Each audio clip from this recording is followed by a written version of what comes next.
The champagne flute slipped from Chika's fingers, shattering on the polished marble floor of the grand ballroom. The sound was a sharp, final punctuation mark on the illusion she had been living. It wasn't the clinking glasses or the vibrant chatter of the Lagos elite that had made her hand tremble. It was the sight of her husband, Emeka, across the room. He wasn't just talking to another woman. His hand was on her lower back, a gentle, possessive gesture she knew intimately. He was looking at her with a soft, adoring expression he reserved only for Chika, or so she thought. The woman was not some stranger.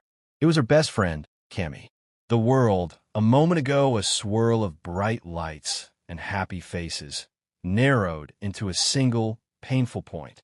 The domestic betrayal was a physical blow to her chest. Chika's heart, a moment ago a fluttering bird of joy, now felt like a stone.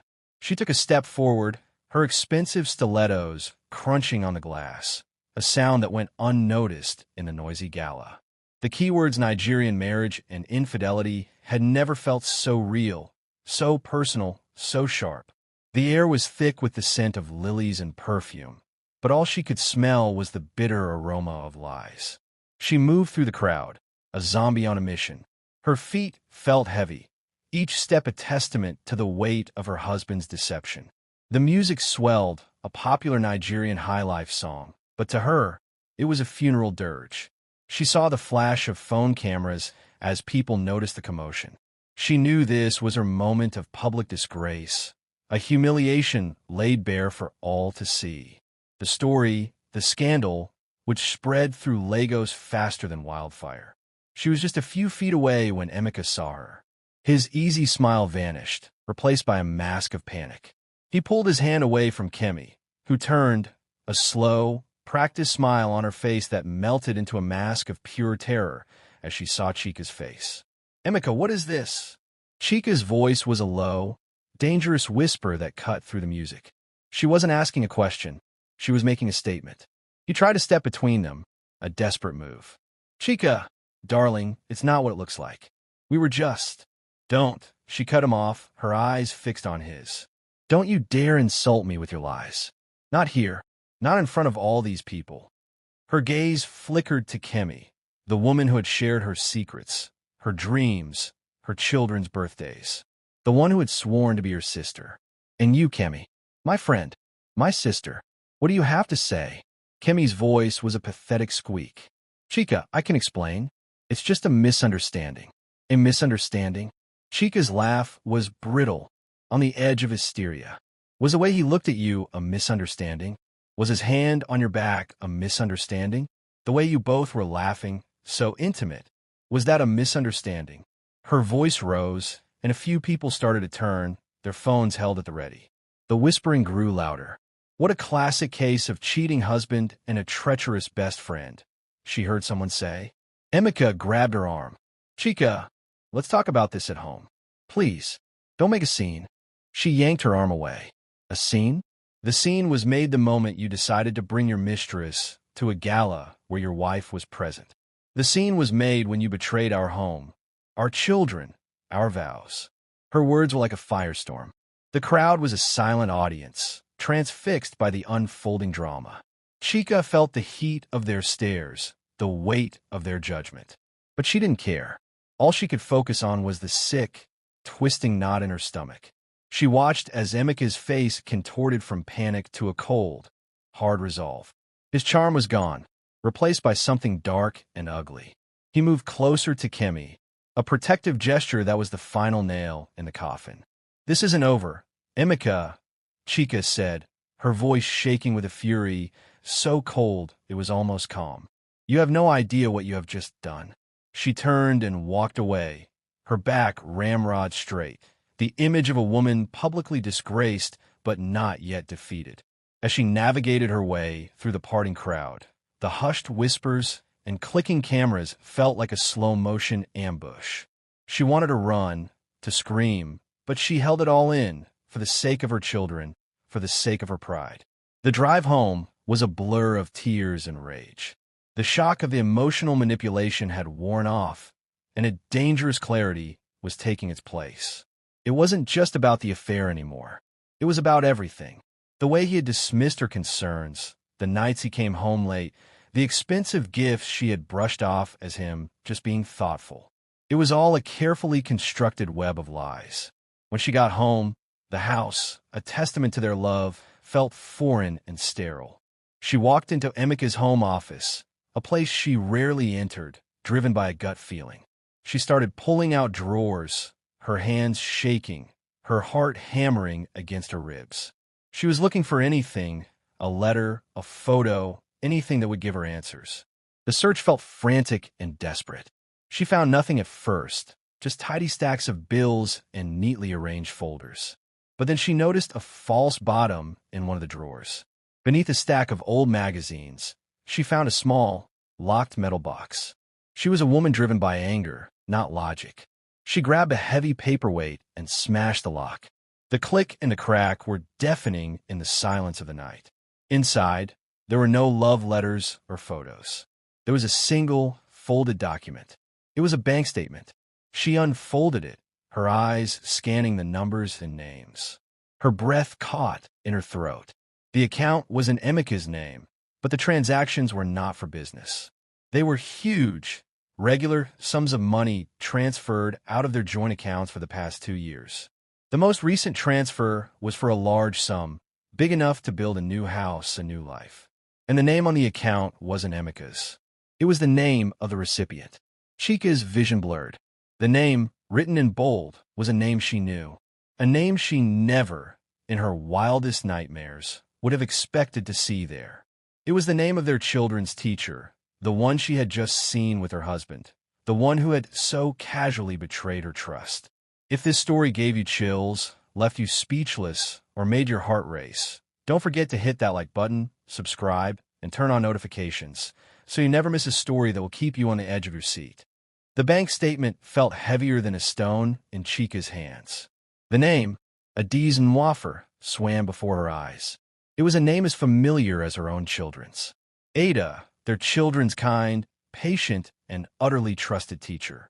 The same Ada who had shared countless cups of tea in their living room, who had helped their son with his homework, who had sat across the dinner table and praised Chika's cooking. The irony was a bitter, choking taste in her mouth. This wasn't a cheap fling. This was a calculated, deep-seated betrayal. It wasn't just infidelity. It was an act of financial and emotional theft planned over years. She sank into Emika's leather chair. The scent of his cologne, suddenly a repugnant stench. The meticulously clean office, a symbol of his supposed success, now felt like a vault of secrets. A new wave of nausea washed over her. The public disgrace at the gala felt like a child's game compared to this. The transfers were systematic, regular, a slow drain from their shared accounts. It was a clear, cold demonstration of emotional manipulation, of him using their life, their future, to build a new one for someone else. Her mind reeled back, replaying every moment with Ada. The casual questions about Emika's work. The way Ada's eyes would linger on him for just a second too long. Chika had dismissed it all as friendly admiration. She had even told Emika how grateful she was to have found such a wonderful teacher. The foolishness of her own trust was a wound sharper than any knife. The feeling of being so utterly blind, of being played for a fool by her husband and her friend, was almost unbearable. Her phone buzzed. It was Kemi, a text message. "Chika, please call me. We need to talk. This isn't what you think." Chika stared at the screen, a mirthless smile on her lips. A power play. Kemi was trying to control the narrative, to play the victim of circumstances. Chika deleted the message without a second thought. There was no need for a conversation. The bank statement told her everything she needed to know. The domestic betrayal was a fact, not a misunderstanding. She felt a cold, hard clarity settle over her. The tears were gone, replaced by a steely resolve. This wasn't about sadness anymore. It was about justice. It was about consequences. She opened her laptop and accessed their joint accounts. She scrolled through years of statements, her heart a drumbeat of fury with every transaction. The money wasn't just a few thousand here and there. It was substantial, enough to buy a home, to start a business, to build a foundation. He was creating a new life, a replacement family right under her nose. The financial revenge would be a surgical strike, precise and devastating. It was a plan that would hit him where he lived, where his true loyalty lay, in his wealth. The thought of her children, their innocent faces, was the only thing that kept her from screaming. How would she explain this? How could she protect them from this mess? The co-parenting tension was already a thick wall between them, but now it would become a chasm. Emeka's actions didn't just affect her. They would scar their children. Ada wasn't just his lover. She was their teacher, their guide. That was the final, unforgivable act. He didn't just betray her. He compromised their children's innocence. He had put their future in the hands of a woman who was actively helping him steal from their mother. Chika stood up, her movements deliberate now. The trembling was gone. She walked over to her husband's collection of expensive watches, each a symbol of a lie. She picked one up, a gleaming Rolex, and weighed it in her hand. It felt heavy with deceit. She looked at her wedding photos on the wall, the smiles in them now a grotesque mockery. The girl in the photo, so full of hope and trust, felt like a stranger. The inner conflict had passed. The question of whether she should fight or flee had been answered. She would not flee. She would stand her ground and bring his entire world crashing down. She pulled out her phone, her fingers finding a number she hadn't dialed in years. It was her father's private line. Her father, a man of quiet power and immense influence. A man who had warned her to be careful in love. A man who, she knew, would stand by her no matter what. She didn't hesitate. Her voice, when she spoke, was steady, her tone a dangerous calm. "Papa," she began, "I need your help with something. It's about Emeka." The line was silent for a moment. Then his deep voice responded. "What has he done?" she heard her father say. The quiet thread in his voice was unmistakable. The revenge had officially begun. Want to know what happens next? Subscribe and click the bell so you're the first to see the next shocking chapter. You won't believe what comes after this. The line went dead, but Chika didn't put her phone down. Her hand remained pressed to her ear as if she were still listening to her father's silent, loaded promise. She knew that look on his face, a look of quiet fury she had only seen a handful of times in her life. It was the look that had settled business disputes and crushed political rivals. Emeka had no idea what he had just unleashed. The revenge wouldn't be hers alone. It would be a strategic, powerful, and utterly merciless operation led by a man who considered her his most treasured asset. The tears were gone now, replaced by a deep, unwavering calm.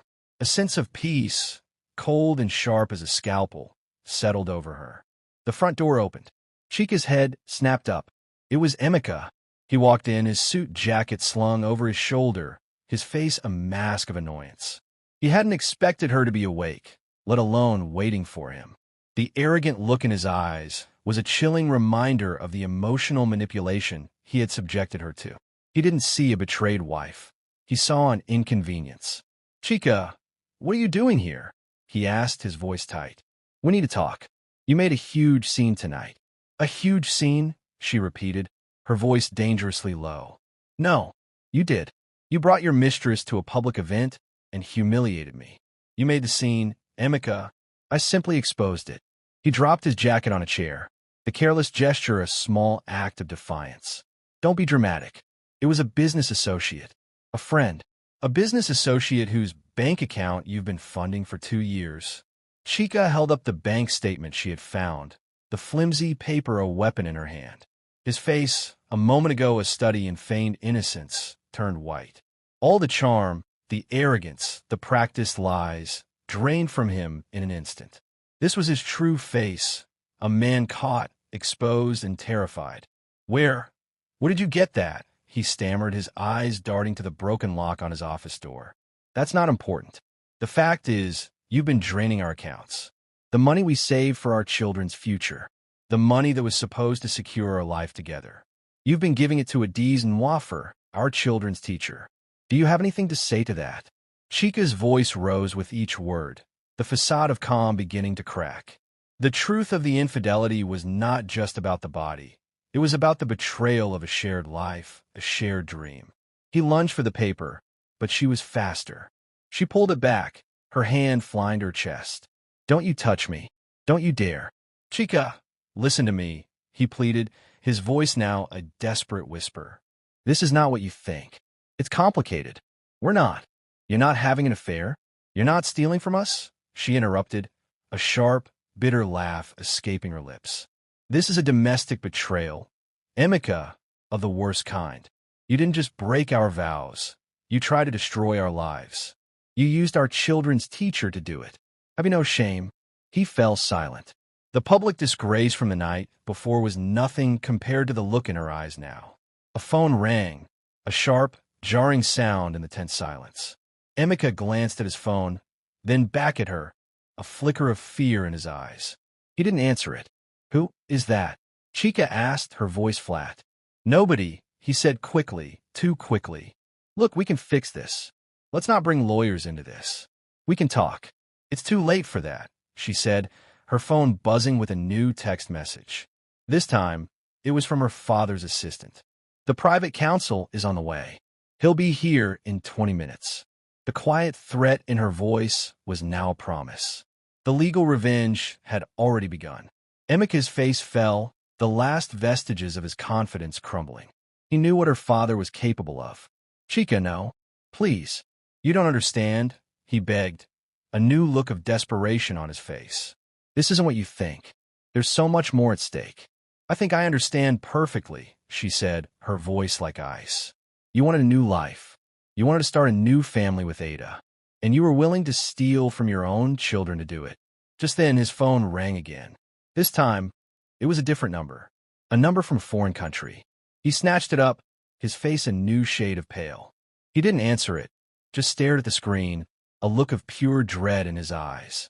The turning point came with his panicked reaction, a sudden shift in his demeanor from a cheating husband to a cornered animal. This wasn't just about the affair anymore. This was about something much bigger, something international. The money transfers, the secret accounts, it was all connected to something she couldn't yet comprehend. It was a new betrayal, a new layer to the intricate lie. Emeka, she asked, her voice a low whisper, her own inner conflict warring with a new sense of dread. Who is that? He looked up at her, his eyes wide with a terror she had never seen before, a terror that had nothing to do with her or her father. Chika, I'm so sorry. I didn't know how to tell you. This whole thing, it was all a distraction. There are people, dangerous people. You and the children, you're in danger. Want to know what happens next? Subscribe and click the bell so you're the first to see the next shocking chapter. You won't believe what comes after this. The silence that followed Emeka's words was a living thing, thick with a terror that had nothing to do with broken hearts. Chika's planned revenge felt insignificant now. Her mind, so focused on her husband's infidelity and the domestic betrayal, had been blindsided by this new, far more dangerous truth. The expensive suit he wore, the carefully constructed facade of a successful man, now felt like a desperate shield. The phone in his hand, still ringing with an unknown international number, was a direct link to a nightmare she couldn't yet comprehend. What are you talking about, Emeka? She asked, her voice a thin, reedy whisper. What dangerous people? He dropped his phone on the table, the screen still lit with the caller's ID. They're not just people, Chika. They're a syndicate, a huge one. And I took their money. He ran a hand through his hair, a gesture of pure, unadulterated panic. The money transfers to Ada, that was a smokescreen. The money wasn't for her. It was a holding account. She was just a front. Chika felt her legs give way, and she sank onto the sofa. A front? For what? For a deal gone wrong, he said, the words spilling out in a desperate torrent. I was an intermediary. I was supposed to launder money for them, millions. I set up shell companies, moved money through various businesses. I had to make it look like it was for something, anything. I told them I was building a new life for myself, an alibi for the money. Ada was part of that alibi, but she had no idea the source of the money was a crime syndicate. She just thought she was helping me build a future for us. A sickening knot formed in Chika's stomach. This was a power play far beyond anything she had imagined. The emotional manipulation she had endured wasn't about love or desire. It was about her as a pawn, a shield for a criminal enterprise. Her inner conflict between rage and a new, chilling fear was overwhelming. "So the affair, was that real?" she asked, a last, desperate hold on the reality she knew. He looked away, unable to meet her gaze. At first, no. It was just an act. But she got close, and she didn't know the truth. I had to keep her close to make it look believable. "I swear to you, Chika, I never meant for this to happen. I just needed a way out of debt, a way to build our future without having to do all the things my father did." Her father. The reminder of his swift, powerful legal revenge was a brutal irony. He was sending a lawyer to dismantle a marriage, while Emeka had been digging a grave for their entire family. The very thing she had used as her weapon was now a potential liability. If her father's private counsel came in and started digging, they would uncover everything and expose them to the dangerous people. "What about the money you transferred to a D's account?" Chika's voice was as cold as a grave. "What were you doing with that money, Emeka?" "It was for them," he said, his voice barely a whisper. "A down payment. To show them I was serious. I never expected it to be so much, so fast." She felt an overwhelming sense of helplessness. The co-parenting tension had been about who would get the children in a divorce. Now, it was about who would protect them from a threat they couldn't even see. This was a nightmare of her husband's making, and she and her children were trapped in it. The sound of an approaching car, a heavy sedan with a low hum, broke the silence of the night. It pulled into the driveway. Headlights cut through the windows, illuminating the terrified look on Emeka's face. He knew that sound. It was the sound of a consequence far more brutal than anything a divorce lawyer could deliver. It was the sound of a threat becoming real. "They're here," he whispered, his eyes wide with a fear that wasn't for himself, but for their children, asleep in their rooms upstairs. The car door opened, and a large figure emerged, silhouetted against the streetlights. A single, sharp knock echoed through the house, a sound that felt like a death knell. If you think you've seen it all, think again. Subscribe now, hit the notification bell, and buckle up. You won't want to miss the next jaw-dropping twist. The knock on the door was sharp, final, and utterly terrifying. Emeka's face was a study in pure dread, a look Chika had never seen on him before. It was the face of a man who knew his time was up. Every one of her meticulous plans for financial or legal revenge felt like a child's game now. The domestic betrayal and the infidelity were small betrayals compared to the monstrous, life-threatening lie he had been living. The man who had humiliated her with public disgrace now looked like a cornered animal, desperate and pleading. The knock came again, this time with a note of impatience. "Emeka," a low voice called from outside. "Open the door." Chika's breath caught in her throat. She looked at her husband, not with the fire of anger she had felt moments ago, but with a cold, paralyzing fear. This was no lawyer from her father. This was something else. Emeka moved, a sudden blur of motion, and snatched her phone from the table. "You have to hide," he whispered urgently. "They don't know you're involved. Go upstairs now, please. The children, don't let them see." "I'm not leaving you," Chika said, her voice shaking. The moment he had confessed his lies, a strange, shared reality had formed between them. It was no longer a matter of marital war, but of mutual survival. Their co-parenting tension had been replaced by a primal need to protect their family. Before either of them could move, the front door swung open. It wasn't kicked in, it was opened with a key. Emeka's face paled further. Two men stepped inside. The first was a tall, powerfully built man with a cold, impassive face. He wore an immaculate suit. The second man, shorter and more refined, had a calm, unnerving smile. He closed the door behind him and locked it with a sharp click. "Emeka," the shorter man said, his voice a silky baritone. "We need to talk." His eyes scanned the room, landing on Chika. The smile on his face didn't reach his eyes. "And who is this? We weren't told you had company." "She's my wife," Emeka said, his voice a tense knot of defiance and fear. "She has nothing to do with this." "Everything has to do with this now." "Emeka," the tall man said, speaking for the first time. His voice was a low growl. You put your family at risk. You knew the rules. You were given a job, and you failed. Where's our money? Emeka shook his head, a desperate denial. There's no money. I told you. The deal went bad. I lost it all. Everything. You didn't lose it, the shorter man said, his voice turning cold. You stole it. Or tried to. The money was tracked. We know it never went to the account it was supposed to go to. It went to a private account controlled by you. And then you moved it. We want it back. Chika's inner conflict was a firestorm. The money Emeka had sent to Ada, that was the money. The money, he said, was a down payment. He hadn't lost it. He had hidden it. The emotional manipulation had been so deep, so layered, she couldn't see where the truth ended and the next lie began. He hadn't just used Ada as a front. He had used her to try and steal from a criminal syndicate. The shorter man took a step closer, his eyes fixed on Chika. We don't care about the money anymore. The debt, it has to be paid in another way. We have a new plan, a better one. He gestured towards the closed door leading to the children's wing. We take something you hold more valuable than money, an asset that will pay dividends for years to come. Your son. A horrified gasp escaped Chika's lips. The power play was no longer about a marriage. It was about their children. Emeka's face twisted in pure agony. No, you can't. He has nothing to do with this. Take me instead. You have no value to us. Emeka, the man sneered. Your son, however, he is an investment. Just then, the front doorbell rang. A different sound. A polite, clear, insistent chime. The two men from the syndicate froze. The shorter man's eyes narrowed. Who is that? He asked. Emeka's face, a moment ago, so full of terror, now held a flicker of hope. He knew who it was.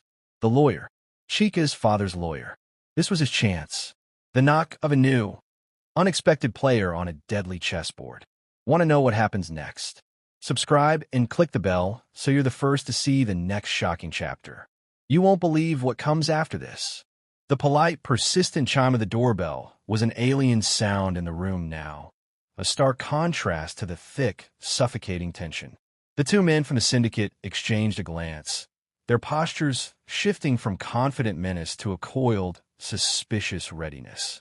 This was an interruption they hadn't planned for. Emeka's initial flicker of hope flared into a desperate gamble.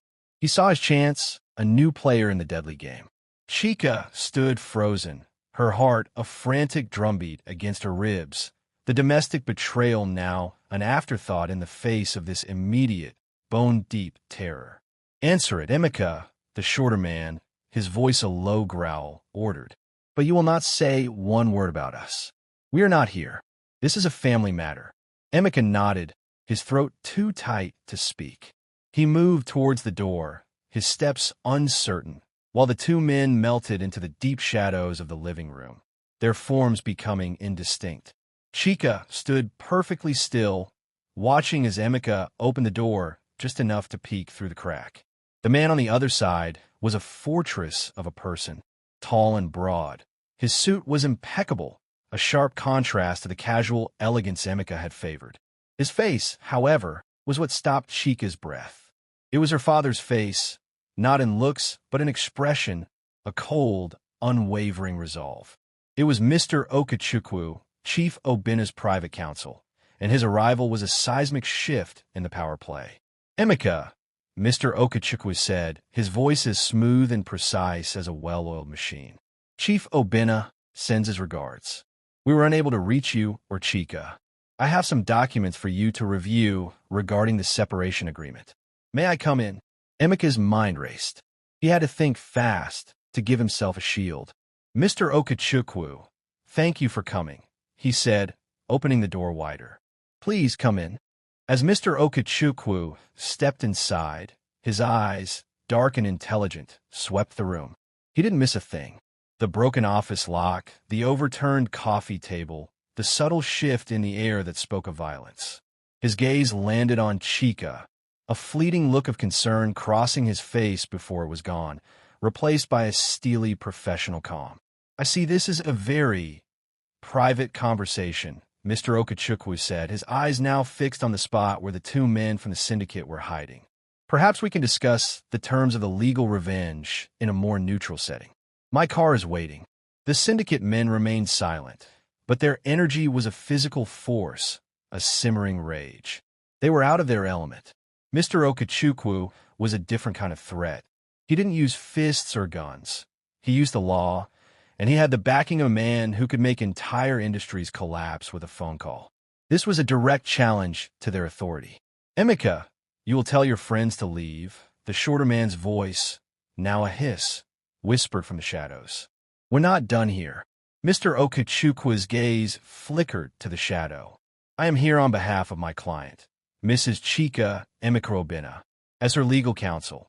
Any conversation with her or her husband regarding their separation must be done in my presence.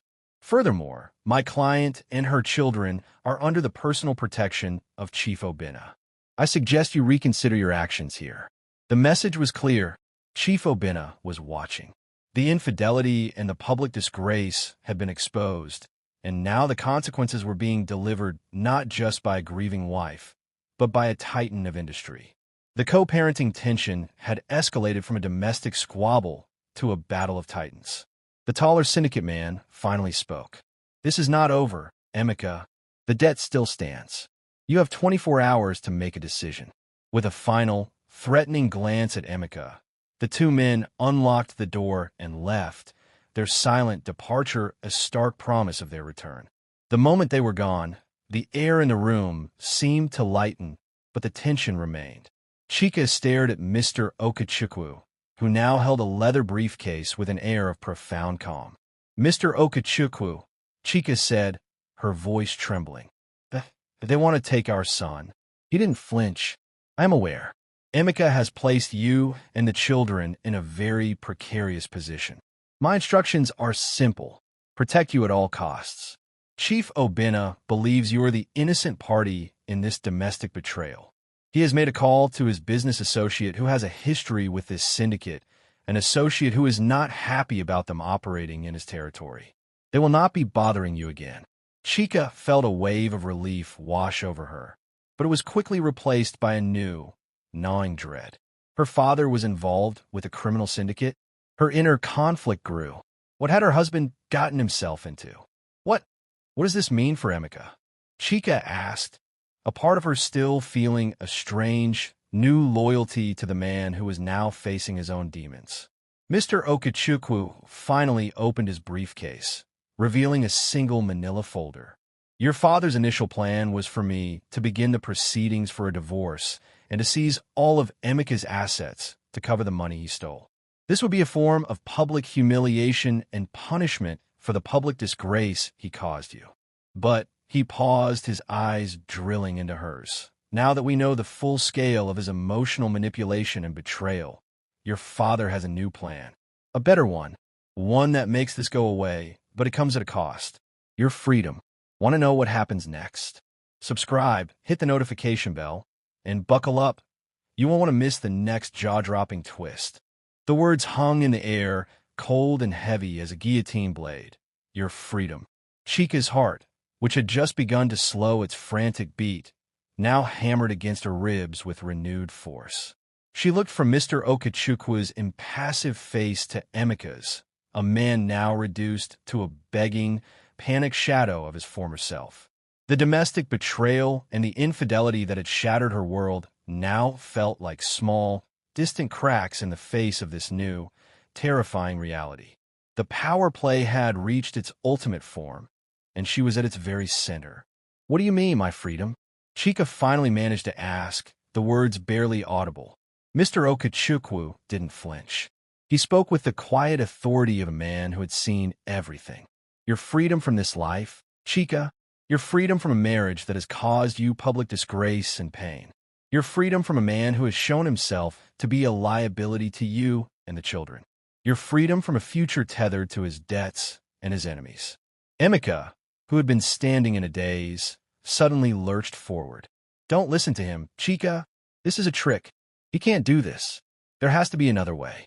Mr. Okachukwu didn't even look at him. He kept his gaze fixed on Chika. Your father has a solution to this problem with the syndicate. A final solution. He has made an arrangement. He will clear the debt entirely, make the entire criminal enterprise disappear from our lives. He will do this through his business associate. This will not be a financial or legal revenge on Emeka. It will be an act of mercy for the family name. Chika's mind reeled. An act of mercy?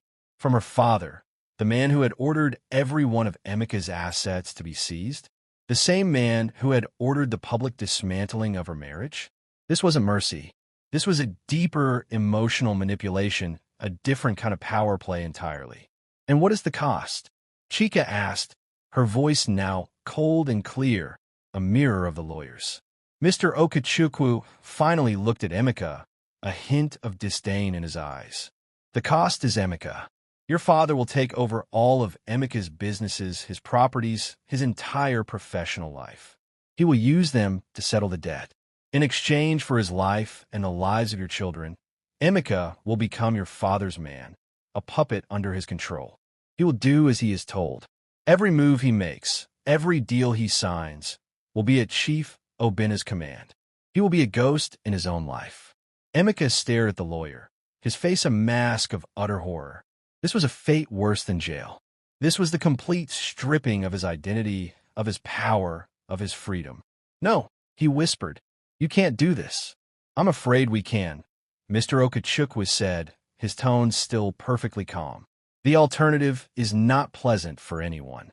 The syndicate has shown its hand. They will not give up. Your son will not be safe. The co-parenting tension will become irrelevant. We're offering you a way out, Emeka. You will live. You will have a place to stay and be able to see your children. You will have a chance to repent for your domestic betrayal. But you will be left with nothing but the clothes on your back. And your family will finally be safe. The choice was no longer about a divorce. It was about saving their lives. Chika felt her inner conflict rage. A part of her, the wounded, humiliated part, wanted to say yes immediately. To watch the man who had betrayed her become a puppet. To have the ultimate legal revenge without lifting a finger.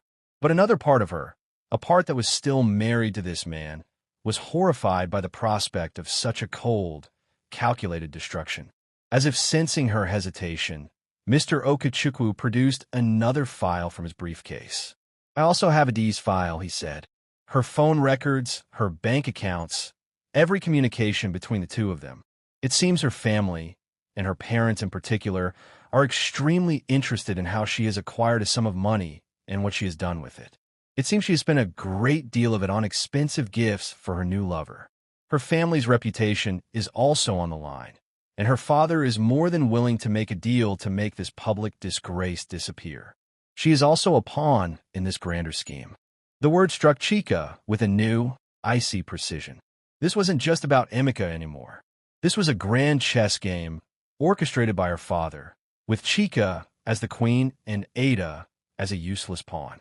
The true scale of the power play was now in full view. Chika had a choice to make, and it was a terrible one.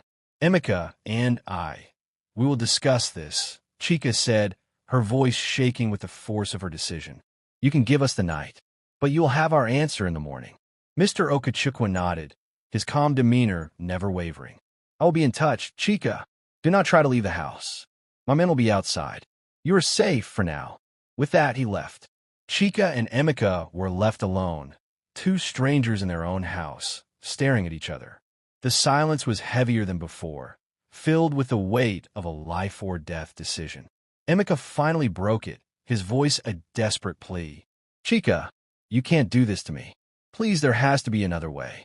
Chika just stared at him, her face a blank mask, as she reached for her own phone. She had a call to make, a call that would determine the fate of not just her husband, but of the woman who had helped him ruin their lives. Join our family of story lovers.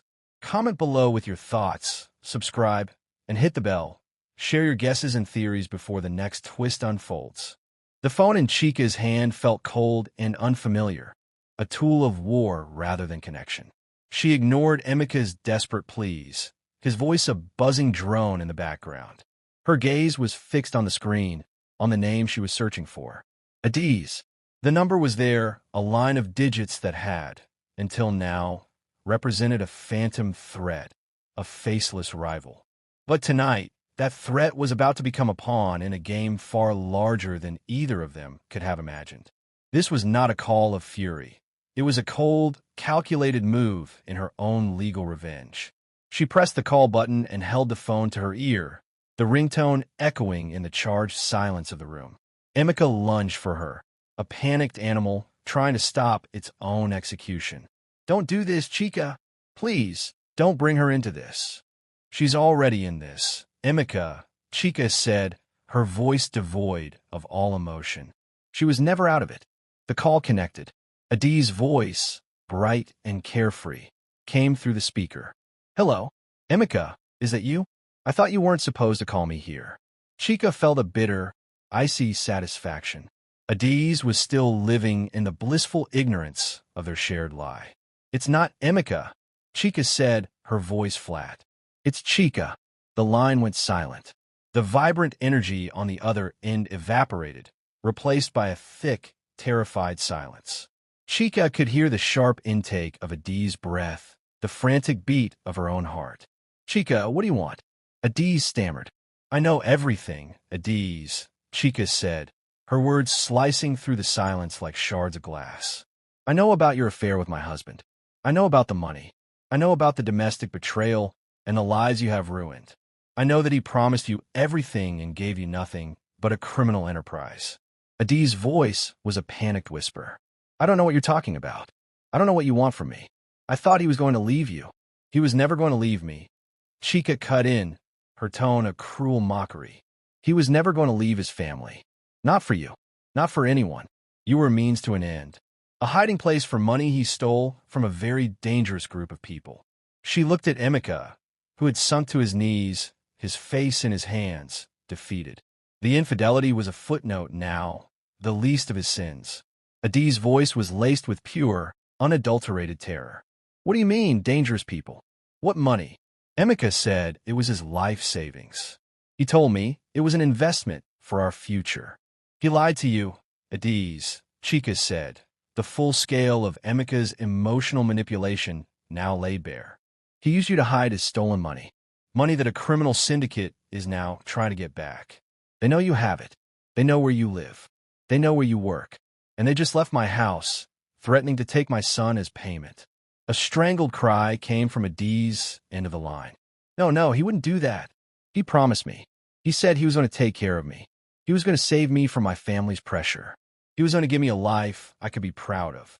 He was going to give you a life in prison, Adi's," Chika said, her voice dropping to a conspiratorial whisper.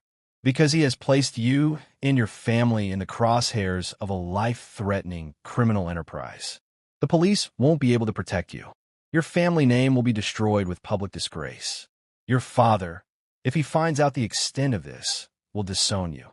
Chika's words were a carefully constructed masterpiece of power play, a brilliant countermove to her husband's treachery. She was offering Adi's a deal, a way out of the quicksand Emeka had put her in. "What do you want from me?" Adi's sob, the tough facade completely gone. "I'll do anything. I want you to give me something," Chika said, her voice now a sharp, demanding tone. "You have a choice. You can give me the documents that you signed, authorizing Emeka to use your name to hide his stolen money. Or I can give her details to my father's legal team, and he will make sure that the syndicate finds you first. Your choice. But you have one night to make it. And by tomorrow morning, you will tell me where to meet you." Chika hung up the phone. Emeka was still on the floor, his head in his hands, his body shaking with silent sobs. The room was heavy with the weight of her decision. The phone call had been a statement of intent. She had not chosen her father's plan for legal revenge on her husband. She had created her own. She was going to save her family and protect her children without having to give up her freedom. She looked at Emeka, not with hate, but with a cold, terrifying pity. He had gambled their lives and lost everything. He had no control, no power, nothing but the domestic betrayal and the public disgrace he had brought upon himself. The co-parenting tension was gone, replaced by a deep and abiding chasm of indifference. "What have you done?" Emeka whispered, looking up at her with eyes full of a new, desperate fear. "I have done what you couldn't," Chika said, her voice a ghost of its former self. "I have protected my family. You gambled with our lives, but you're left with nothing but the clothes on your back. And I have done what you could not. I have sent a helper. I have used my own power to get the money back. He stood up, his face a mask of pleading desperation. Chika, please. You don't understand. The money, it's not all of it. There's something else. Something I gave Adiz that is worth more than all of the money. Something that, if the syndicate gets their hands on it, will destroy everything. If you think you've seen it all, think again. Subscribe now, hit the notification bell, and buckle up. You won't want to miss the next jaw-dropping twist. Something I gave Adiz that is worth more than all of the money. Something that, if the syndicate gets their hands on it, will destroy everything. Emika's words, a desperate, shuddering whisper, froze Chika in her tracks. All her carefully constructed plans for legal revenge and saving her family from the public disgrace felt utterly fragile, a child's sandcastle against a tidal wave. She had been so certain, so in control, and now, a single line from the man who had committed the ultimate domestic betrayal had shattered it all. The infidelity and financial ruin were just the surface. There was a deeper, more dangerous secret beneath. What are you talking about, Emika? Chika demanded, her voice low and laced with a new, terrifying edge. What else did you give her? Emika looked at her, his eyes filled with a desperate terror she had never seen before. It wasn't just fear for himself, but for their children, for her. The money was a cover, he whispered, his body shaking. The real play, the real gamble was for something else. A file. An encrypted file. What's in a file? Chika pressed, the urgency of physical ache in her chest. Everything, he choked out. A complete, unedited record of the syndicate's operations. Their financial records, their shell companies, their global connections, even a list of the powerful people in the government and private sector who are on their payroll. I was supposed to use it as leverage, a way to make them forget about the money. But I panicked when things went wrong. I gave it to Adiz. I told her to hold on to it, to keep it safe, that it was our insurance policy. Chika stared at him, the full scale of his emotional manipulation finally sinking in. He hadn't just used Adiz as a bank. He had used her as a human vault for information that could bring down an entire criminal empire. The power play was far grander and far more lethal than she had ever imagined. The syndicate wasn't just after money. They were after a file that could expose them all. That explained the chilling threat to take their son. They were not just collecting a debt. They were trying to silence him and anyone else who knew the truth. And you gave this to her without telling me?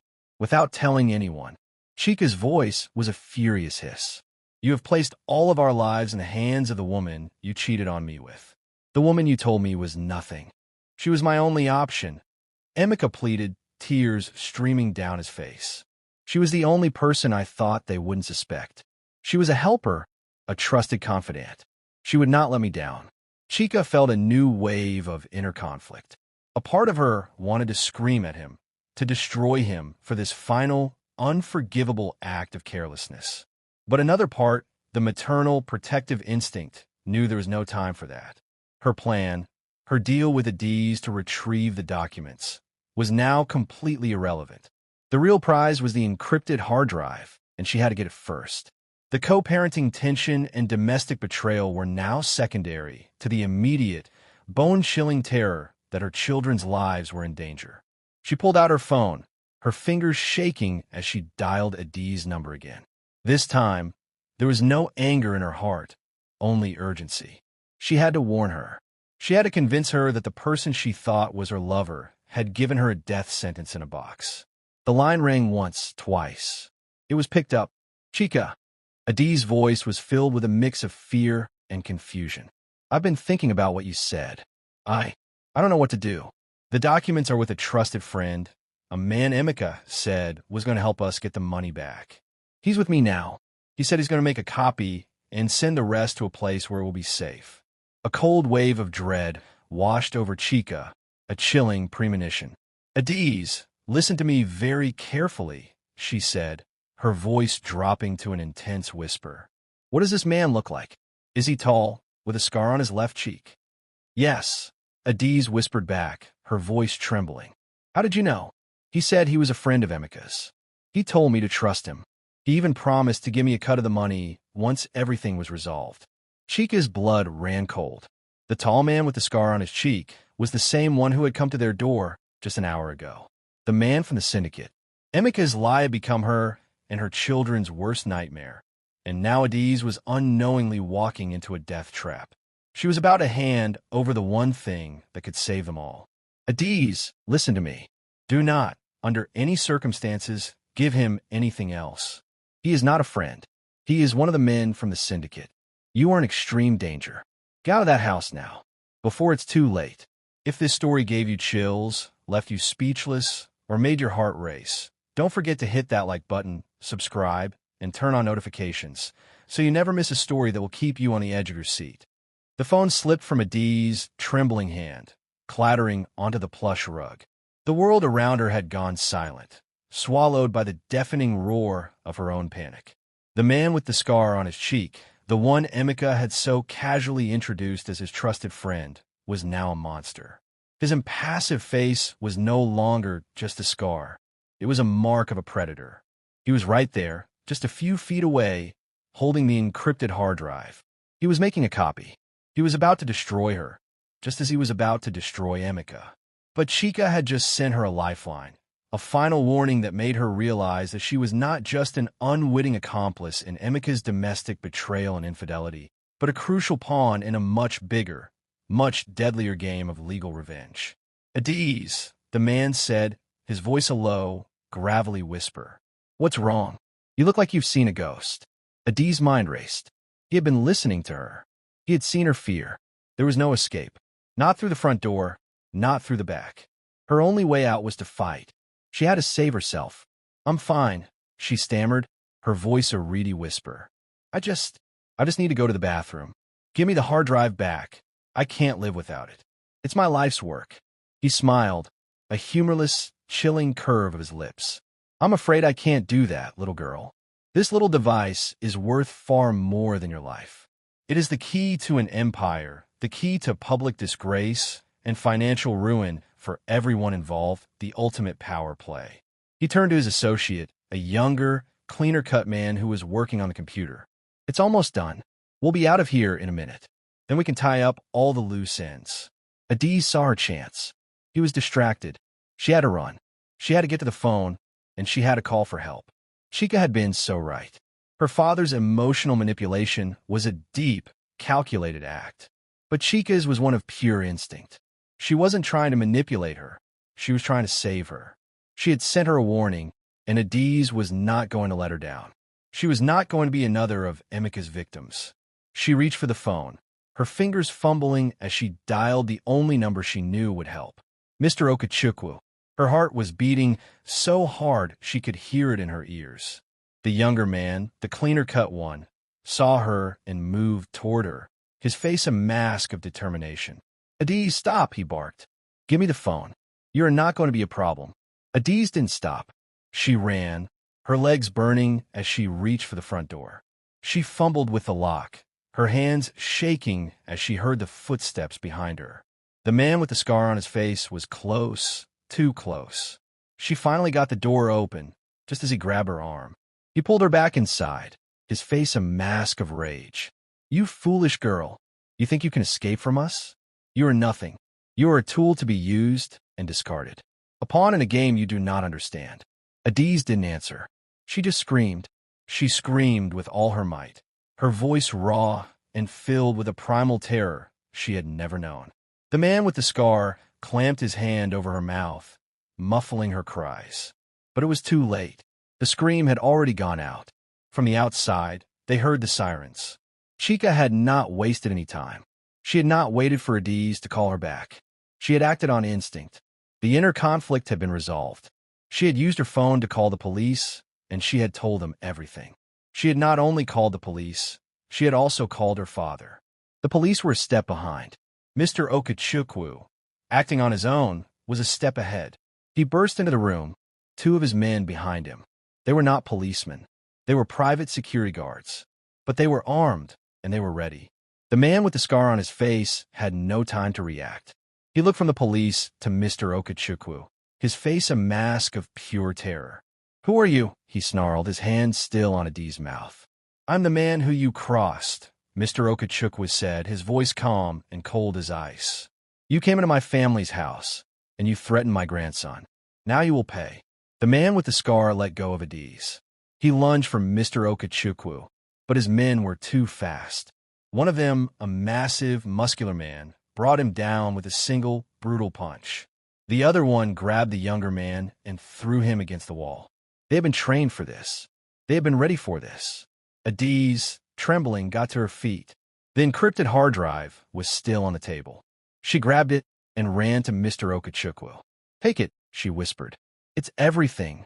He took the hard drive, his eyes on her. You were a brave girl, he said.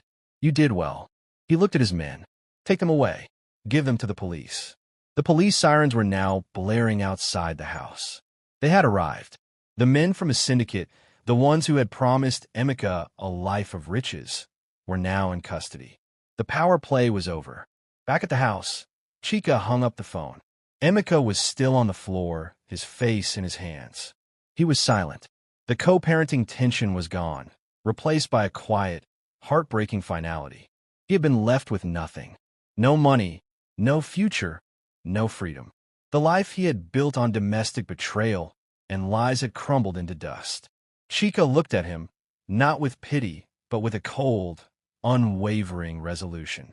I'm calling your lawyer, Emeka, she said, her voice devoid of all emotion. I'm filing for divorce. She looked at the door that led to her new life. I have to go now. The children are waiting. She left the house, the man she had loved, and the man who had been her husband behind. She was left with nothing but the hope for a new life. And in that new life, she knew she would have a helper. The one who had given her a warning. The one who had saved her from a fate worse than death. The one who had saved her from Emeka. God had sent her a helper. And that helper, in the end, was not a person.